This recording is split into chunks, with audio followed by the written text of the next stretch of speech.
अस्सलाम वालेकुम रहमतुल्लाह। डॉक्टर साहब, मुझे तकरीबन 20 साल से छोटे पेशाब की नाली तंग है, 3 ऑपरेशन भी करवाए हैं। अभी 5 साल पहले 15-20 दिन बाद प्लास्टिक की नाली अलाय तनासल में पास करता हूँ, 14 नंबर, 16 नंबर, 18 नंबर, लेकिन कुछ दिनों बाद फिर पेशाब की नाली पिचक जाती है, सुकड़ जाती है। मेरे भाइयों, जिसको पेशाब का मसला है, ख़ास तौर पे बूढ़े लोग जिनका पेशाब कतरा कतरा करके आता है, बाद लोगों का पेशाब सही तरह आता ही नहीं, मेरे भाइयों, सबसे पहले हमें वो तरीका सीखना चाहिए पेशाब करना कैसे था। पेशाब करना कैसे था। हमारी ज़िंदगी गुजर गई, लेकिन लोगों को ना पेशाब करने का पता है, ना पखाना करने का पता है, ना इस्तंजा करने का पता है। इसको साफ कैसे करते हैं। जिंदगियां गुजर गई, गल्ला करन दा सारे नूं पता है। आपको ना फितरत तरीका बताता हूं, फितरी तरीका, और ये सुन्नत के बहुत करीब है जो तरीका आपको बताने लगा हूं। ये जरा पकड़िएगा। मेरे भाइयों, हमेशा पांव के बल बैठो, ऐसे ये बैठना है और इन हाथों को यहां रखना है, इन हाथों को यहां रखना है, और ये जो पांव है ना, ये वाला लेफ्ट पांव, इसको ऊपर उठा लेना है, इसको ऊपर उठा लेना है, और अपने हाथों को ऐसे। अच्छा, जो बंदा कहता है ना कब्ज जाती नहीं, मैं कहना इस तरह करे, कब्ज होंदी नहीं।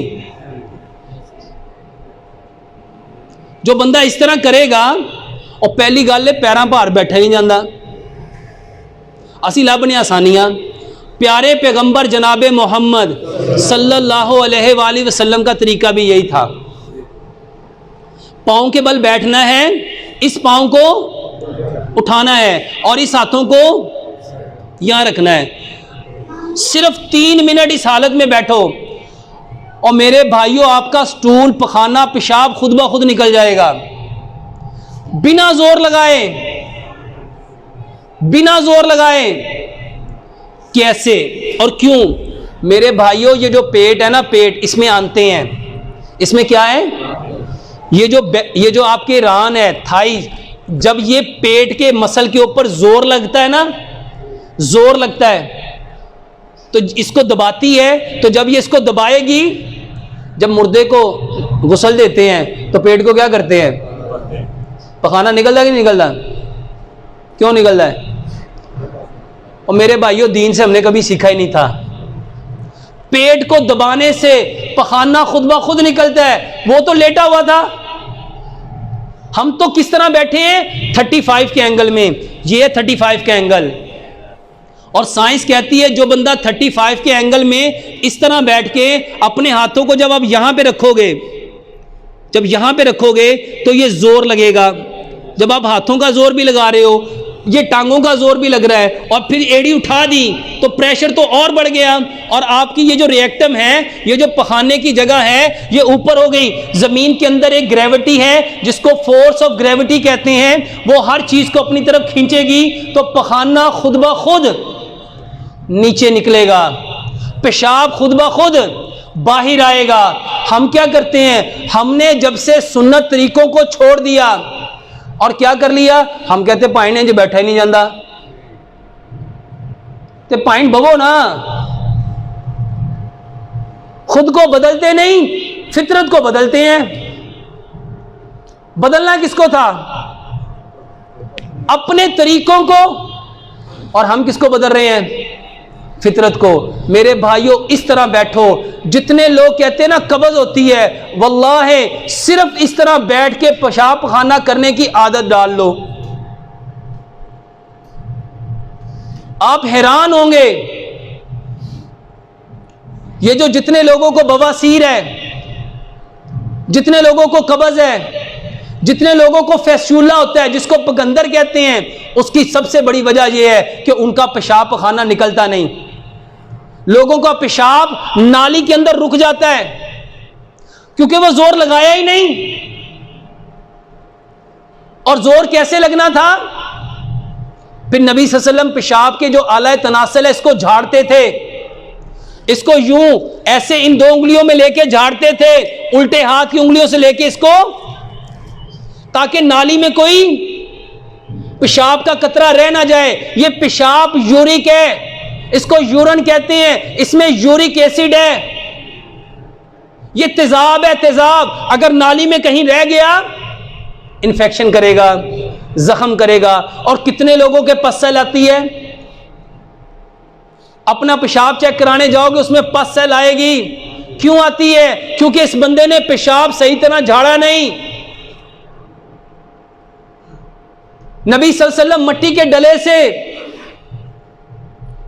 अस्तंजा किया करते थे। मट्टी लगाने से वो पानी को अपने अंदर मट्टी सक करती है। हमने वो तरीका छोड़ दिया, तो चलो छोड़ दिया कोई बात नहीं, कम से कम उसको झाड़ो तो सही। हम तो उसको हाथ लगाना पसंद नहीं करते। नबी सल्लल्लाहु अलैहि वसल्लम अज़ाए तनासल को इन 2 उंगलियों में लेके यूं साफ करते थे। अब जो यूं साफ करेगा, सच्ची बताओ उसके कतरे रहेंगे? यहां पूछते हैं डॉक्टर साहब पेशाब तो बाद कतरे आंदे, कोई दवाई दसो। और दवाई बेहतर है कि इलाज बेहतर है? और सुन्नत तरीके से ये अमल करो, सच बताओ, और बीमारी रह सकती है। तो सबसे पहले बूढ़े लोग इसको झाड़े, तरीका ये अपनाएं।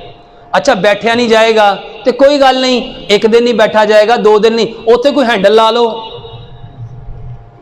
यही है ना, बैठा नहीं जाएगा, वहां कोई पाइप लगा दो, उस पाइप को पकड़ लो।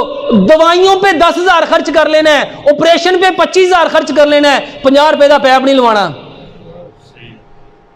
बात समझ में आ रही है? उसको पकड़ लो।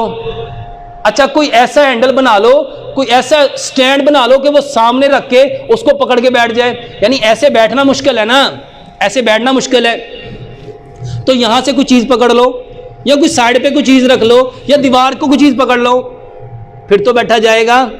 मेरे भाइयों, दवाइयों पे निसार ना करो, तरीकों पे निसार करो। और 3 चीजें बताता हूं। नबीज पियो। नबीज क्या है? नबी सल्लल्लाहु अलैहि वसल्लम ने फरमाया नबीज पट्ठों को ताकत देता है। नबीज किसको ताकत देता है? अच्छा वो पट्ठे कौन से हैं? बूढ़ों के पेशाब के, जो जितने पेशाब की जो नाली के गदूद है ना, ये इसके अंदर प्रोस्टेट ग्लैंड होता है। उसके पट्ठे जब कमजोर हो जाते हैं तो वो पेशाब बर्दाश्त नहीं होता, कतरा कतरा खुद ही गिरता जाता है, गिरता जाता है ना। और लोग सारी जिंदगी दवाइयां खाते रहते हैं। मेरे भाइयों दवाई ना खाओ, नबीज पियो। नबीज किसे कहते हैं? 1 गिलास पानी लो, उसमें 5 बादाम खजूरें डालो, 5 बादाम डालो, उसमें थोड़े से सफेद तिल डालो, आधी चम्मच चाय वाली सफेद तिल डालो, इसको भिगो के रख दो। सुबह इसको बादाम का छिलका उतारो, खजूर की गुठली निकालो, ग्राइंड करो और ये पानी पियो। नबीज ये पेशाब के कतरे जो निकलते हैं, ये जो प्रोस्टेट ग्लैंड बढ़ जाता है, ऑपरेशन ना कराओ। बादाम है, खजूर है और सफेद तिल है। ये जितने बच्चे बिस्तर पे पेशाब करते हैं और सारी जिंदगी दवाइयां दे दे के उन्होंने मत मार देंगे हो, और ये नबीज पिलाओ।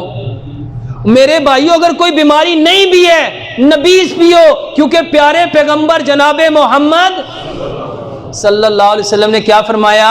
इससे पट्ठे।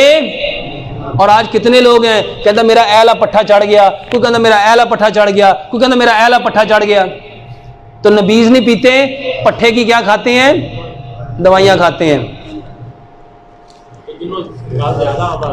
जिसको पेशाब ज्यादा आता है वो क्या करे? मेरे भाइयों बहुत बेहतरीन दवाई, और ये एक दवाई नहीं है, एक मर्ज की दवाई नहीं है, 100 बीमारियों का इलाज है। 100 छोटा लफ्ज है, इससे भी ज्यादा बीमारियों का इलाज है।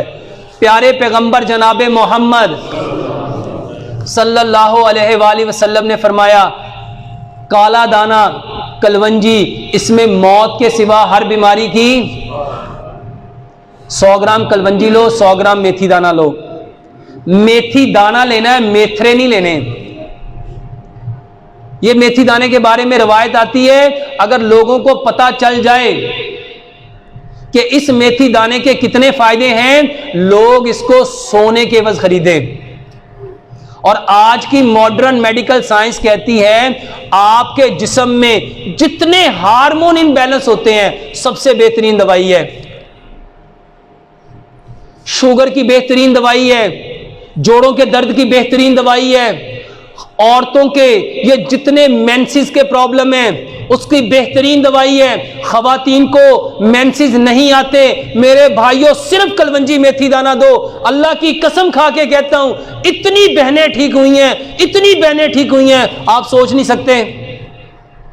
क्यों ठीक हुई हैं? क्योंकि प्यारे पैगंबर जनाबे मोहम्मद सल्लल्लाहु अलैहि वसल्लम ने फरमाया, जोड़ों का दर्द है यही पियो, गुर्दों का दर्द है यही पियो, आपकी हड्डियों का दर्द है यही पियो, दिमाग का दर्द है यही पियो, पेशाब ज्यादा आता है यही पियो। क्यों? क्योंकि प्यारे पैगंबर जनाबे मोहम्मद सल्लल्लाहु अलैहि वसल्लम ने फरमाया, इसमें मौत के सिवा हर बीमारी की शिफा है। तो सांस चढ़ जाती है, ज्यादा सांस। इसको लेने का तरीका क्या है?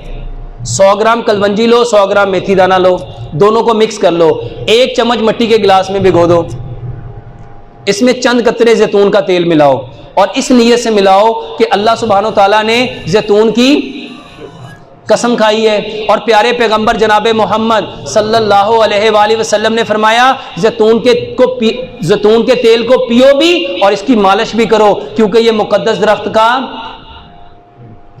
दरख्त का तेल है। तो मेरे भाइयों चंद कतरे इसमें जैतून के मिला लो, रात इसको भिगो दो, अच्छी तरह इसको सुबह मिक्स करो। अगर शुगर नहीं है तो इसमें थोड़ा सा गुड़ मिला लो और सुबह इसको अच्छी तरह मिक्स करो और इसमें 2-4 कतरे शहद के मिला लो और इस नीयत से मिलाओ कि अल्लाह सुब्हानो ताला ने कुरान में फरमाया शहद में शिफा है, और इसको अच्छी तरह मिक्स करके मेरे भाइयों सुबह निहार मुंह पियो। ये बेहतरीन इलाज है।